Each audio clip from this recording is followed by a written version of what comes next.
So, are we created to be possessed by God? I mean, is God meant to possess us? And my answer to that question would be absolutely not. We are not created for possession. We're not created for anything or anyone to control us. We are created for freedom, and we are created for habitation. We're created so that God can live inside us, but He never ever wants to possess us.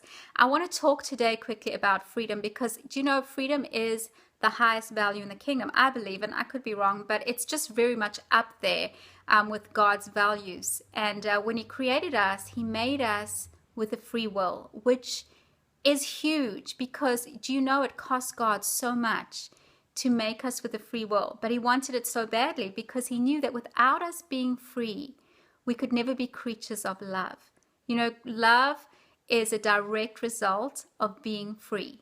If you are made to love something, you don't actually love it. You are programmed to have an emotion that doesn't come from freedom, which is not love.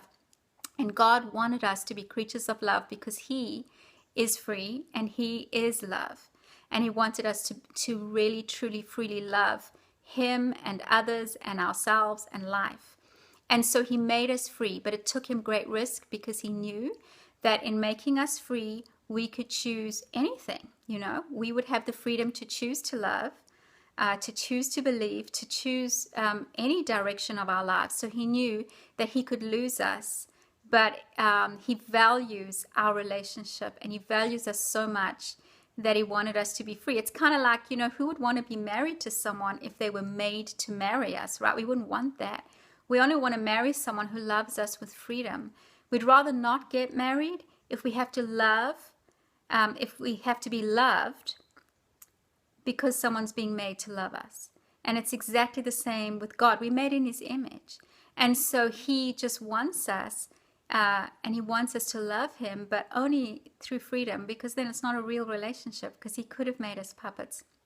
And the other thing is, you know, Him making us free was a huge risk to God, because He knew that if we didn't choose love and we didn't choose to believe Him and we didn't choose the good things, that He would have to come rescue us, and it would cost Him a lot, right? And we know that about God, and He was willing to do that, and He knew the risk that He was going to take when He made us free. But it has so much value to God, and I actually want to read to you from Galatians 5, just one verse. It says this: "It is for freedom that Christ has set us free. Stand firm then, and do not let yourselves be yoked again with slavery." So, hey, He died for freedom. He died for our freedom. That's just an amazing thing. So, you know, going back to this thing, can a person be possessed by God? He never created us to be controlled by Him, because He could have, you know, He could have made us to be puppets, but He made us free. You know, the only one that tries to control us is the enemy, right? Because the enemy will possess a person and will take away and usurp their own authority and make it so that they can't make their own decisions, and trap people. And you know, anytime we go through something in our life where we want to make a decision, but something controls us not to, that's not God, that's the enemy, right? We should have freedom to make powerful choices, and that's what God has given us, that beautiful freedom. And anything that steals that from us is from the enemy, not from God. And so God never wants to possess us. You know, we know that as believers, He comes and He lives inside us, right? We actually have Him inside of us, but even then, we still make our own decisions. We still decide how we're going to love, how we're going to live, what we're going to do. No matter how mature we get in Him, no matter how much we know Him, He's never going to possess us. He's never going to take control over our mind. He doesn't want that. He doesn't want to control us. He always wants a free love relationship with us. It's so amazing to know Him, because He is the epitome of freedom, and freedom is what we breathe. It's what we long for. It's what every creature on earth longs for, is freedom, because it's what He created us to walk in, that freedom. So, you know, it is possible to have our freedom abused. And it's possible to be an abuse victim of freedom, or a freedom abuse victim. And, you know, with any type of abuse, when we've been abused or are under abuse, we don't recognize it, right? That's why it's abuse, because we give into it freely. We give our will to it freely. I mean, not all abuse. I know not all abuse is through freedom, but like, if we talk about like abuse in marriage or relationship abuse, a lot of the times the person who's the victim just allows it to happen because they get used to it and it becomes normal for them. And actually, they don't realize that they're even being abused. They don't realize.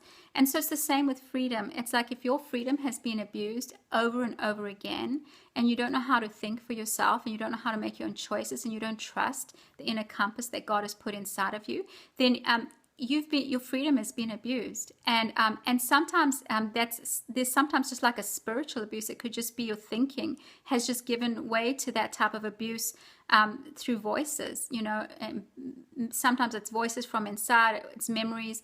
A lot of times it's actually relationship, and we can be where a relationship has actually manipulated our freedom.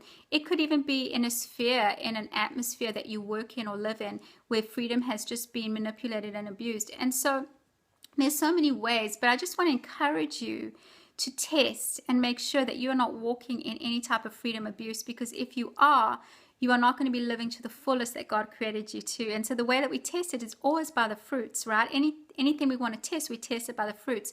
So you want to test, like, have I got the freedom to make the decisions that deep down I know are right? Like, is the inner compass that God has put inside me functioning properly? Or does something keep pushing me down and pushing the decisions that I think are right down? Is there a spirit that keeps doing that, or a person that keeps doing that, an influence that keeps doing that? Another way to test this is, am I manipulated by guilt? Like, does guilt, is that the primary emotion that I have when I make decisions? Do I make decisions out of fear and guilt? Because then I know that, like, I'm not really acting and living out of freedom and out of what God has put inside of me, which is His Spirit. And anytime that guilt is the motivating force, there's definitely some type of control in our lives, and oftentimes we are just so used to it. We're so used to operating in guilt. We're so used to doing something against what the freedom wants to, and we just keep pushing that down. And we even sometimes feel guilty for wanting to be free. Those are all marks of the enemy trying to usurp freedom from us. And the great news is we don't have to let the enemy take anything from us, because God made us to be powerful and free, right? So we have the freedom within us. We can call out to God and just say, God, give me the grace and the strength to overcome this and to walk in the freedom that you've purchased for me. And He will give you that strength.